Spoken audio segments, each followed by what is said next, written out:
राजा भर्तृ की कथा का तीसरा अध्याय। गुरु गोरखनाथ के 1450 चेले थे। उनके सभी धूणों पर चेले तपते थे, लेकिन एक धूणा खाली पड़ा रहता था। एक दिन चेले गोरखनाथ से पूछते हैं, महाराज, यह एक धूणा खाली क्यों पड़ा रहता है? गोरखनाथ जवाब देता है कि इस धूणे पर राजा भर्तृ आकर तपेगा, वह उसी के लिए खाली पड़ा है। चेले फिर से पूछते हैं, राजा भर्तृ तो 52 गढ़ों का गढ़पति है, वह क्यों आकर धूणा तपेगा? गोरखनाथ अपने 2 महात्मा चेलों को आदेश देता है कि वे जाकर भर्तृ के द्वार अलख जगाएं और दान में हीरा मरक की खाल मांगे। गोरखनाथ का आदेश पाकर महात्मा ऐसा ही करते हैं। भर्तृ उन्हें हीरा मरक की खाल लाकर देने के लिए 3 दिन का समय मांगता है। उधर 70 हिरणियों का स्वामी, उनका एक ही पति हीरामर्ग होता है। एक दिन हिरणियों ने विचार किया कि वे धर्मावतारी राजा भर्तृ के राज में चली जाएं, जहां वे काले माल में चरेंगी और शिप्रा नदी के घाट पर पानी पिएंगी। वहां उनके पतिदेव हीरामर्ग को कोई नहीं मारेगा। उन्हें नहीं मालूम होता कि राजा भर्तृ तो हीरामर्ग का दुश्मन बन गया है। इधर राजा भर्तृ शिकार में जाने के लिए अपने घुड़साल से नौलखा घोड़ा निकालता है। राजा भर्तृ की पत्नी पिंगला को आगे पीछे 6 महीने की सारी बातें मालूम होती है। वह शिकार पर जाने से भर्तृ को मना करती है, लेकिन राजा भर्तृ नहीं मानता।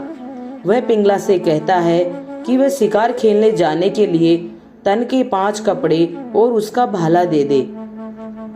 पिंगला कई बार भर्तृ से हाथ जोड़कर निवेदन करती है कि वह अशुभ घड़ी को टाल दे, लेकिन भर्तृ जवाब देता है कि एक बार घोड़ी पर सवार होने के बाद वह वापस नीचे नहीं उतरेगा। भर्तृ काले हिरण का शिकार करने के लिए अपने सैनिकों को लेकर तैयार हो जाता है। रास्ते में कई अपशकुन होते हैं। बाईं ओर उल्लू बोलता दिखाई देता है, दाईं तरफ सियार के रोने की आवाज आती है और पिंगला के हाथ का हाथी दांत का चूड़ा मुड़ जाता है। रानी पिंगला कहती है कि वह विधवा हो जाएगी, लेकिन इस सब को नजरअंदाज करते हुए भर्तृ काले हीरामृग का शिकार करने के लिए वन में शिप्रा घाट पर पहुंच जाता है। दिन थोड़ा सा बाकी रह जाता है। राजा भर्तृ शिप्रा नदी के घाट पर तंबू डेरे डाल देता है। इतने में काला हिरण व 70 हिरणियां नदी के घाट पर पानी पीने आ जाती है। आधी हिरणियां पानी पीने लगती है, बाकी की आधी राजा भर्तृ की ओर झांकती हुई पूछती है कि हे 52 गढ़ों के गढ़पति, आज तुम कैसे अपनी फौज के लिए शिप्रा नदी के घाट पर खड़े हो? हमने तो तुम्हारा नाम बड़े धर्मावतारी राजा होने का सुना है, फिर इस फौज की जरूरत कैसे पड़ गई? कहीं तुम घर से नाराज होकर तो नहीं आए हो? क्या तुम अपने माँ बाप या पत्नी से नाराज हो गए हो? ऐसा है तो तुम जिस तरह यहाँ आए हो उसी तरह वापस उज्जैन शहर लौट जाओ। हिरणियों का सवाल सुनकर राजा भर्तृ जवाब देता है, हे हिरणियों, मैंने सुना है कि तुम 70 हिरणियों का स्वामी एक हीरामृग है। मैं उसका शिकार करने यहाँ आया हूँ। भर्तृ की बात सुन हिरणियां स्तब्ध रह जाती है और इसका कारण पूछती है। वे कहती है, हे राजा, हमारे पति को क्यों मारते हो? उसके बिना हम 70 हिरणियां वन में विधवा डोलेंगी। अरे राजा, काले हिरण को फंसाने के लिए किसने घोड़े की हरी घास डाली है? तू चाहे तो हमारे में से 2 की जगह 4 मार ले, लेकिन हमारे भरतार को छोड़ दे। राजा भर्तृ कहता है कि वह काले हिरण को मारे बिना नहीं लौटेगा। वे आखिरी बार उसके दर्शन कर अपने दिल की बातें उससे कर ले। सुबह होते ही वह हीरामृग का शिकार करेगा। यह सुनकर हिरणियां इधर उधर भागने दौड़ने लगती है। हिरणियों को भागते देख हीरामृग उन्हें रोकता है, कहता है कि वे डरकर अपनी माता का दूध न लजाए।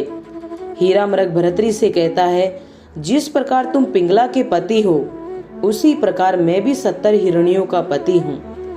तेरे जैसे कोई 350 लोग मुझे मारने की पहले कोशिश कर चुके हैं, उनकी कोशिश व्यर्थ गई। यह सुनकर राजा भर्तृ क्रोधित हो जाता है और घोड़े पर चढ़ हीरामृग को मारने के लिए अपना भाला फेंकता है। हीरामृग अपने को बचाते हुए लपक कर जमीन पर चिपक जाता है। भर्तरी घोड़े से गिर जाता है। उसके सभी अस्त्र शस्त्र भी नीचे गिर जाते हैं। वह घोड़े को दोषी ठहराते हुए कहता है कि उसकी गलती की वजह से हीरामृग जिंदा बच गया। घोड़ा भर्तरी को राय देता है कि वह धरती माता के 3 ढोक लगाकर फिर से उसकी पीठ पर सवार हो जाए। वह उसे आकाश में ले उड़ेगा। भर्तरी घोड़े की बात मानते हुए ऐसा ही करता है। वापस घोड़े की पीठ पर सवार हो एक और भाला हीरामृग पर छोड़ देता है। भाला हीरामृग का सीना चीरता हुआ उसके प्राण ले लेता है। मरते हुए काला मृग राजा भर्तरी से वचन लेता है। पहला यह कि उसके चारों पांव वह किसी कायर चोर को दे दे जो उसकी जान बचा लेंगे। दूसरा वचन यह मांगता है कि वह उसका कलेजा किसी बनिया सेठ को दे दे जो हमेशा उसी के छांव में ही रखेगा। उसके सींग किसी नाथ जोगी को दे दे जिससे उसकी आवाज घर घर में गूंजेगी।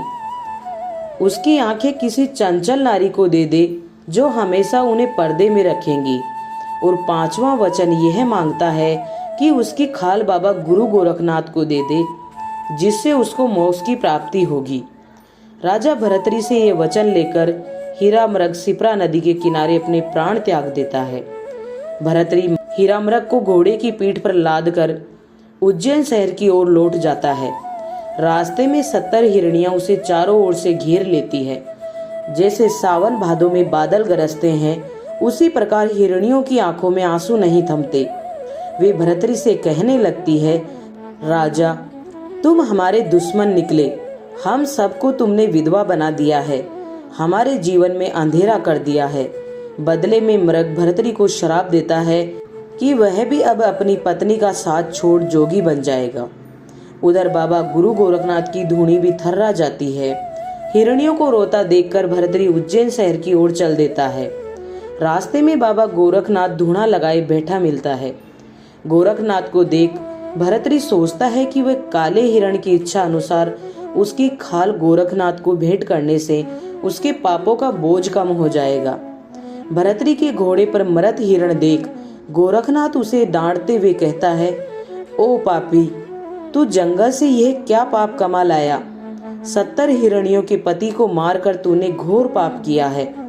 भर्तरी जवाब देता है, मैंने तो सिर्फ एक हिरण को ही मारा है, लेकिन तुमने तो जंगल के सैकड़ों हरे पेड़ों को धूनी के हवाले कर दिया है। क्या उसका पाप नहीं लगता? मैं तुम्हें असली जोगी तब मानूं जब तुम मेरे द्वारा मारे गए हीरामृग को जिंदा कर दो।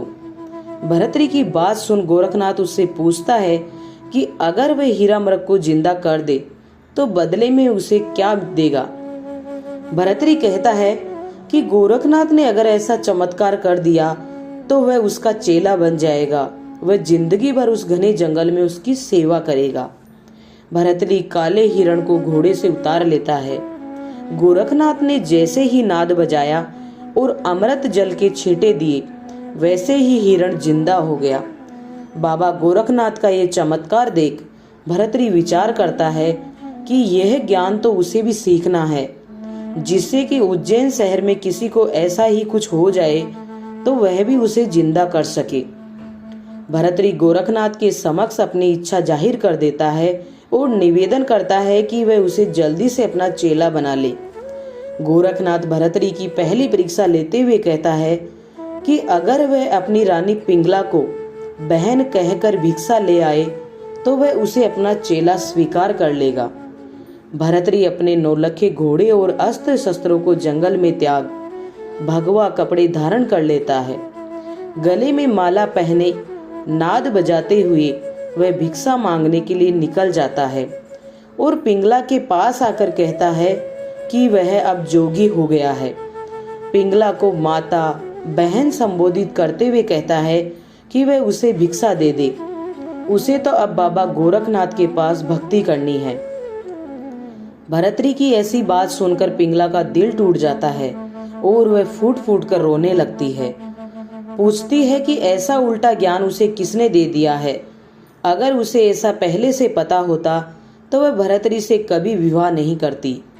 वह कोसते हुए कहती है कि जिस नाई ने उसकी विवाह रस्म करवाई थी उसको काला नाग डसे और जिस ब्राह्मण ने काकड़ डोरे बांधे थे उस पर तेज बिजली गिरे। ये सोचते हुए कि अब आगे भविष्य में क्या होगा, पिंगला जोर जोर से विलाप करती है। राजा भर्तृहरि कहता है कि वह तो अब धूनी पर तपने के लिए घने जंगल में जाकर अपना धूना लगाएगा और जोगी बनेगा।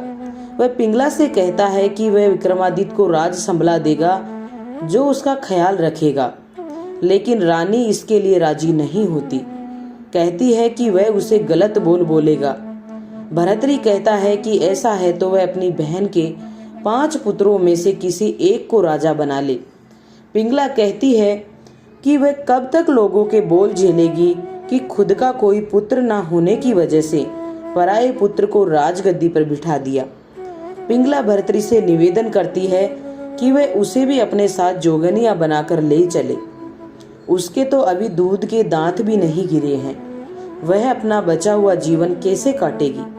भर्तृहरि कहता है कि लोग उसके जोगी होने पर वहम करेंगे और उसे कभी जोगी नहीं मानेंगे। भर्तृहरि पिंगला से अंतिम विदा लेते हुए जब आगे बढ़ने लगता है तो पिंगला पूछती है कि आज का गया हुआ वह कब वापस लौटेगा। भर्तृहरि कहता है, जवानी और माया मेहमान की तरह है, इसे जाते देर नहीं लगती और जो विधाता ने लेख लिख दिए हैं उसे कोई नहीं टाल सकता। पिंगला कहती है कि उसके बिना महल सूना हो जाएगा, उज्जैन नगर फीका लगने लगेगा, उस पर कौवे बैठेंगे, उसका श्रृंगाल उसे ही खाने दौड़ेगा। रानी पिंगला भर्तृहरि को बहुत समझाती है, कई निवेदन करती है, लेकिन भर्तृहरि जोगी बनने के अपने निर्णय पर अड़िग रहता है। आखिर में वह भर्तृहरि को भिक्षा दे देती है। भर्तृहरि वहां से चल देता है। पीछे से पिंगला विलाप करती हुई रह जाती है। राजा भर्तृहरि कानों में मंदरा पहने, गले में सेली और हाथ में सुमरण नाद ले गुरु गोरखनाथ के पास जंगल में आ जाता है। गुरु के चरणों में सिर झुका वह आशीर्वाद पाता है कि उसका नाम हमेशा के लिए अमर हो जाएगा। संसार उसका नाम लेकर गाता रहेगा, बजाता रहेगा और उसकी कथा सुनाता रहेगा। राजा भर्तृहरि जोगी बन 6 महीनों तक कुछ नहीं खाता। उसके सत की वजह से एक दिन गोरखनाथ का सिंहासन कांप उठता है। गोरखनाथ उसकी तपस्या से खुश होकर उसे वरदान देता है कि वह अब जोगी बन खूब तपस्या करे, दुनिया में घूमे, सदार्क पर चले, वह माता बहन कहकर भिक्षा मांगे। राजा भर्तृहरि रमते रमते अलवर नगर के बाजार में आ जाता है। वह 12 साल तक एक प्रजापति के घर रहता है। 12 साल में जब एक दिन बाकी रह जाता है तो रमते रमते वो एक गुजरी के यहाँ आकर अलख जगाता है और अपना नाद बजाता है। भिक्षा में एक कटोरा दूध पिलाने के लिए कहता है।